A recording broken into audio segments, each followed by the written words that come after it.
Hello everyone. In this video I'm going to show you how to connect to the MySQL database in Python.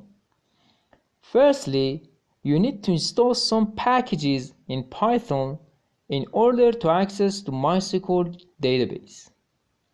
Secondly, write this piece of code to make sure you connect to the database properly and get database connection. And finally, use some methods such as fetch1 and so on to query data from database.